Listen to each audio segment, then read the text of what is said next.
রাজধানী ঢাকা, এক শহর দুই বাস্তবতা। একদিকে দিন এনে দিন খাওয়া মানুষের সংগ্রাম, ভোর থেকে রাত পর্যন্ত ঘাম ঝরিয়ে জীবিকা টিকিয়ে রাখার লড়াই, অন্যদিকে ক্ষমতা ও প্রভাবের আড়ালে গড়ে ওঠা দুর্নীতির অঢেল সম্পদের পাহাড়। যেখানে এক শ্রেণী নিত্য প্রয়োজন মেটাতেই হিমশিম খায়, সেখানে আরেক শ্রেণী অবৈধ সম্পদে গড়ে তোলে বিলাসের সাম্রাজ্য। সময়কাল 2008 সাল। 27তম BCS এর মাধ্যমে প্রশাসন ক্যাডারে যোগ দেন মোহাম্মদ আবু সাইদ মোল্লা। কর্মজীবনের শুরুতে সহকারী কমিশনার হিসেবে দায়িত্ব পালন করেন জেলা প্রশাসকের কার্যালয়ে। পরবর্তীতে মাঠ প্রশাসনে কাজের অভিজ্ঞতা অর্জনের পর সিনিয়র সহকারী সচিব হিসেবে সচিবালয়ের বিভিন্ন মন্ত্রণালয়ে দায়িত্ব পালন করে আসছেন। বিগত ফ্যাসিস্ট আওয়ামী সরকারের পতনের পর স্থানীয় সরকার, পল্লী উন্নয়ন ও সমবায় মন্ত্রণালয়ে উপসচিব পরিকল্পনা শাখা 1 হিসেবে যোগদান করেন। সম্প্রতি তাকে যুগ্ম সচিব পদে পদোন্নতির সিদ্ধান্ত নেওয়া হয়েছে এবং 2026 সালে উচ্চতর প্রশিক্ষণের জন্য সরকারি আদেশও জারি হয়েছে বলে বিশ্বস্ত সূত্রে জানা গেছে। 2014 সাল।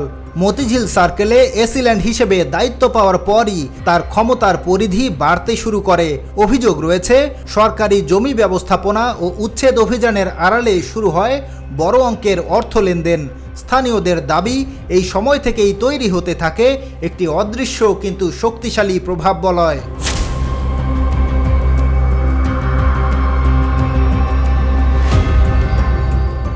অনুসন্ধানে উঠে এসেছে, তিনি ছিলেন সাবেক সংসদ সদস্য ইলিয়াস মোল্লার ঘনিষ্ঠ আত্মীয়। স্থানীয় সূত্র বলছে, এই সম্পর্কের প্রভাবেই প্রশাসনে এক ধরনের অঘোষিত ত্রাসের রাজত্ব গড়ে তোলেন তিনি। অভিযোগ রয়েছে, সরকারি চাকরির ক্ষমতা অপব্যবহার করে চালিয়েছেন বদলি বাণিজ্য, প্রভাব খাটিয়ে নিয়ন্ত্রণ করেছেন বিভিন্ন প্রশাসনিক সিদ্ধান্ত, ফাইল আটকে রাখা, নির্দিষ্ট কর্মকর্তাকে বদলি করা আর সুবিধাভোগীদের জন্য প্রশাসনিক সুবিধা তৈরি। এসব অভিযোগও এসেছে অনুসন্ধানে। ক্ষমতার এই দাপট শুধু অফিস কক্ষেই সীমাবদ্ধ ছিল না, এর ছাপ পড়েছে ঢাকার ইট পাথরের শহরেও। দীর্ঘ অনুসন্ধানে টিম সাদা কালো ঢাকা ও আশপাশে অন্তত 21টি বহুতল ভবনের তথ্য পেয়েছে, যার মালিকানায় সরাসরি বা পরোক্ষভাবে যুক্ত আবু সাইদ মোল্লা। বর্তমান বাজার দরে এসব সম্পদের মূল্য হাজার কোটি টাকারও বেশি।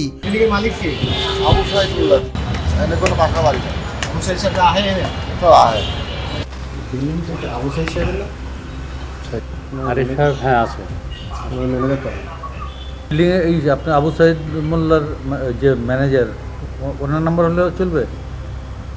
আপনি তো কথা বা আপনি ওনার সাথে সরাসরি কথা বলেন, মানে বিল্ডিংয়ের ব্যাপারে। বিল্ডিংয়ের মালিক কে? মালিক হচ্ছে সাইদ মোল্লা, আবু সাইদ মোল্লা।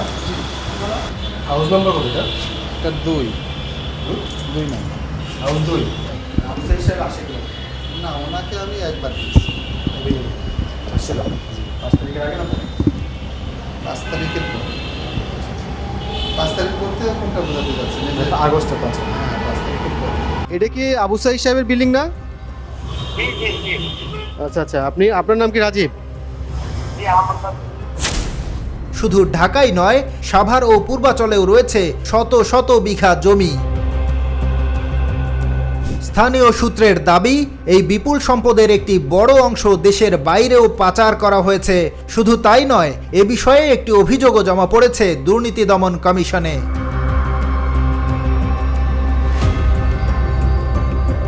অভিযোগ রয়েছে, জমি অধিগ্রহণের নামে অনেক জায়গায় হয়েছে জবরদখল।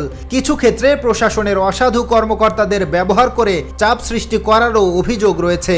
এরই মধ্যে অনেকেই ভয়ে ক্যামেরার সামনে কথা বলতে চাননি। তার গ্রামের বাড়ি মিরপুরের এই গোটা আলুবদি গ্রামই যেন এই মোল্লা সাম্রাজ্যের কোনো এক অদৃশ্য শক্তির ভয়ে আচ্ছাদিত। তাদের এই অপক্ষমতার কাছে সবাই যেন স্বাধীনতার 55 বছর পরেও পরাধীন।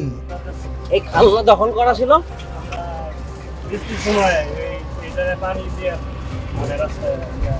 তারা হচ্ছে মূলত এই ফ্যাসিস্ট শেখ হাসিনার যে আমল ছিল, ওরা তো ওই তখনকার থেকেই আরও অনেক আগের থেকেই তারা হচ্ছে জুলুম করে।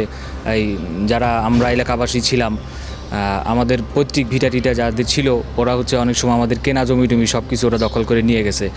আর তারা হচ্ছে আপনারা মিরপুর পল্লবীতে যা খোঁজ নিয়ে দেখেন, ওই জায়গায় ভাই ওদের প্রভাব প্রতিপত্তি কতটুকু এটা আপনারা গেলে ওখানে ভালো মতো খোঁজ নিতে পারবেন। ওরা এখনও কতটা দাপটে আছে, ওরা হাসিনার আমলে তো দাপটে ছিলই, এই বর্তমান সময়ে এসেও মানুষ ভয়ে তাদের মুখ খোলে না, তাদের সম্পর্কে বলতে চায় না।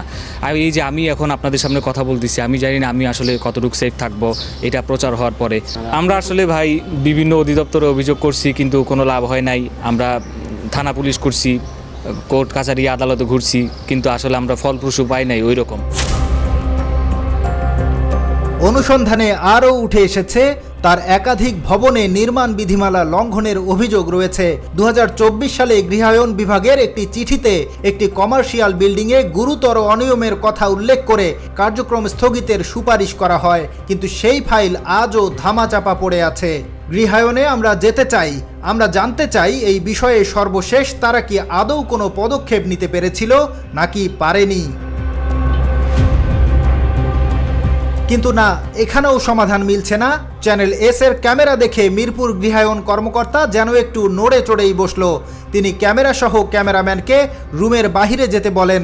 অগত্যা আমরা মেনে নেই, কারণ আমরা জানতে চাই কেন তিনি আমাদেরকে এ বিষয়ে লুকানোর চেষ্টা করছেন। কিছুক্ষণ পর অনেক পুরনো নথিপত্রের ঘাটাঘাটি শেষে তিনি আমাদের প্রশ্নের উত্তর জানাতে যেন একটু থমকেই দাঁড়ান। অবশেষে তিনি বললেন, বিষয়টি আসলে আমাদেরকে অবহিত করার এখতিয়ার রাখেন রাজুক ও গৃহায়নের ভূমি সংক্রান্ত যুগ্ম সচিব মহোদয়। আমরা তার কাছে গেলে এর সমাধান মিলবে। চলুন আমরা সেই গৃহায়ন কর্মকর্তার যে ব্যাখ্যা তিনি গণপূর্ত রাজুকের উপর চাপিয়ে দিলেন সে বিষয়ে জানতে টিম সাদা কালোর এবারের গন্তব্য গণপূর্ত। সদর দপ্তরে কাগজপত্র হয়তো ডিডির কাছেই থাকে, ডিডি ল্যান্ডের ওখানেই থাকে। এখানে গিয়েও আমাদেরকে বাধার সম্মুখীন হতে হয়। চ্যানেল এস এর ক্যামেরা দেখতেই যিনি কথা বলবেন তিনি কিছুক্ষণের মধ্যেই নাকি জরুরি মিটিংয়ে বের হয়ে গেছেন। পরদিন সকাল 10টা আমরা আবারও যেতে চাই সেই কর্মকর্তার কাছে যিনি আমাদেরকে এ বিষয়ে জানাবেন বলে মিরপুর গৃহায়ন থেকে জানিয়েছিলেন। টিম সাদা কালো পরের দিন আবারও পৌঁছে যায় গণপূর্তের সেই ভবনে, যেখানে আমাদের প্রশ্নের উত্তরের দেখা মিলবে। কিন্তু না, আজও উত্তর মিলছে না, কারণ অফিসার নাকি আজ অফিসেই আসেননি। তার সহকারী একথা টিম সাদা কালোকে নিশ্চিত করল। সব কিছু শেষে আমরা এবার মুঠোফোনে তাকে যোগাযোগ করার চেষ্টা করি, কিন্তু সেখানেও তিনি আমাদেরকে কোনো রেসপন্স করেননি। আমাদের সন্দেহের তীর অন্যদিকে মোড় নিতে শুরু করছে, কিন্তু আমরা হাল ছাড়তে চাই না।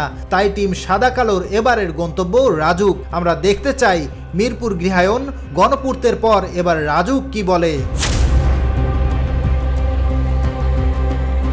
রাজুকের উক্ত এলাকার আওতাধীন রাজুক 3/1 এর পরিচালক হামিদুর রহমান হামিদের সাথে এ বিষয়ে কথা বলতে চাইলে তিনি ক্যামেরার সামনে কথা বলতে চাননি। তিনি পাঠিয়ে দিলেন ওই জোনেরই পরিদর্শক ফয়েজ উদ্দিনের কাছে।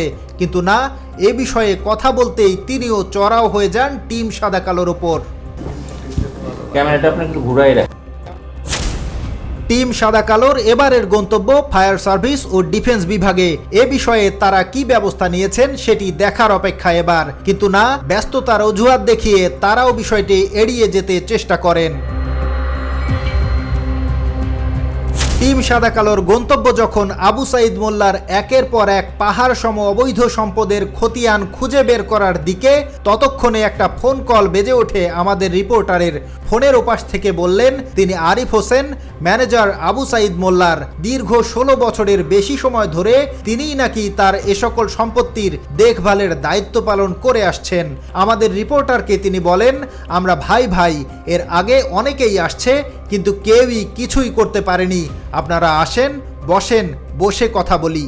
এসব অভিযোগের বিষয়ে উপসচিব আবু সাইদ মোল্লার সঙ্গে তার কর্মস্থল সচিবালয়ে গিয়েও তার দেখা মেলেনি। তাকে মুঠোফোনে একাধিকবার যোগাযোগের চেষ্টা করা হলেও তিনি কোনো প্রতিক্রিয়া জানাননি।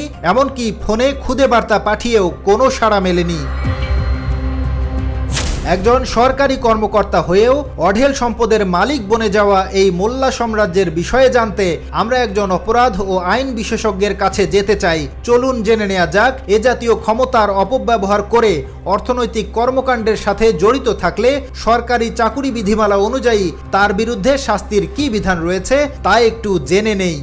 বাংলাদেশে দেখেন প্রচুর আইন আছে, আমাদের দুর্নীতি দমন কমিশন আইন আছে, 2004 আছে, তারপর প্যানেল কোডে যদি আপনি অধিক সম্পদ উপার্জন করেন, সরকারের কর্মকর্তা হয়, আপনার সেখানে মামলা করার সুযোগ আছে, 409 মামলা করার সুযোগ আছে। কিন্তু এরপরেও দুর্নীতি বন্ধ হচ্ছে না। আপনি দেখেন আমাদের পার্শ্ববর্তী রাষ্ট্র যদি তাকান, ভারতে কিন্তু হচ্ছে ইডি আছে, একটা এসসি ডিক্লারেশনের একটা বিষয় আছে। তার মানে একটা সরকারি কর্মকর্তা যখন চাকরিতে জয়েন করবে তাকে এসসি ডিক্লারেশন দিতে হয় প্রথমে, এরপরে প্রতি বছর তাকে ডিক্লারেশনটা দিতে হয়, এবং যখন চাকরি থেকে যিনি রিজাইন করবেন শেষের দিকে এসে আবার তাকে এসসি ডিক্লারেশন দিতে হয়। কিন্তু আমাদের দেশে কিন্তু সেই প্রক্রিয়াটা নেই। তো এই জন্য আমাদের আইনটাকে আরেকটু আইনটাকে সংশোধন করতে হবে এবং দুদককে স্বাধীন করতে হবে। এবং দুদকের যা কর্মকর্তা, যেমন আপনি যখন কারো বিরুদ্ধে অধিক সম্পদের কোনো অভিযোগ পান, তাহলে প্রথম কথা হচ্ছে একটা কর্মকর্তা আছে, দুদকের তদন্ত কর্মকর্তা আছে, তারা হচ্ছে প্রথমে তদন্ত করার পর তার ব্যাংক হিসাব তলব করে, তার অ্যাকাউন্টগুলো করা হয়। পরবর্তীতে তদন্ত ফাইনাল চার্জশিট হওয়ার পর তখন কোর্টে গিয়ে মামলার একটা আবেদন করতে হয়। আবেদন করে পরবর্তী তার বিরুদ্ধে মামলা রুজু হয়, তাকে বিদেশে যাওয়া নিষেধাজ্ঞা হয়, তারপরে হচ্ছে তার ব্যাংকগুলো জব্দ করা হয়, ব্যাংকের যে অ্যাকাউন্টগুলো জব্দ করা হয়। এই জন্য পার্শ্ববর্তী রাষ্ট্রের মতো আমরা যে অ্যাসেট ডিক্লারেশনের বিষয়টা আসতে পারি, যে কেউ কারো সম্পদ আপনার আপনার পরিবারের প্রত্যেকের অ্যাসেট ডিক্লারেশনটা হওয়া উচিত, শুধুমাত্র আপনার না। আমরা শুধুমাত্র তার করি, কিন্তু আপনি তো হয়তো আপনি দেখবেন যত সরকারি কর্মকর্তা আছে বেশিরভাগ কিন্তু তারা তাদের ওয়াইফের নামে সম্পদ কিনে, তার শাশুড়ির নামে কিনে, তার মায়ের নামে কিনে, মানে পার্শ্ববর্তী সব কিছুর নামে কিনে, নিজের নামে কিনে না। তাহলে আমরা প্রত্যেকে অ্যাসেট ডিক্লারেশনটা কিন্তু আসা উচিত, যে চাকরির শুরুতে আমার কী ছিল, চাকরির পরবর্তীতে আমার কী হয়েছে, তাহলে কিন্তু দেশটা কিন্তু সুন্দর হয়। একজন সরকারি কর্মকর্তার বৈধ আয়ের সীমা আমাদের সবারই জানা, কিন্তু সেই সীমা ছাড়িয়ে যখন হাজার কোটি টাকার সাম্রাজ্য গড়ে ওঠে তখন প্রশ্ন উঠবেই। এই 21টি ভবন, শত শত বিঘা জমি হয়তো হিমশৈলের শুধু চূড়া মাত্র। ক্ষমতার জোরে কেউ হয়তো আইনকে কিছু সময়ের জন্য পাশ কাটাতে পারে, কিন্তু জনমনে ওঠা প্রশ্নকে কখনোই নয়। আমাদের অনুসন্ধানে উঠে আসা সব তথ্য ও নথি সংশ্লিষ্ট কর্তৃপক্ষের নজরে আনা হচ্ছে।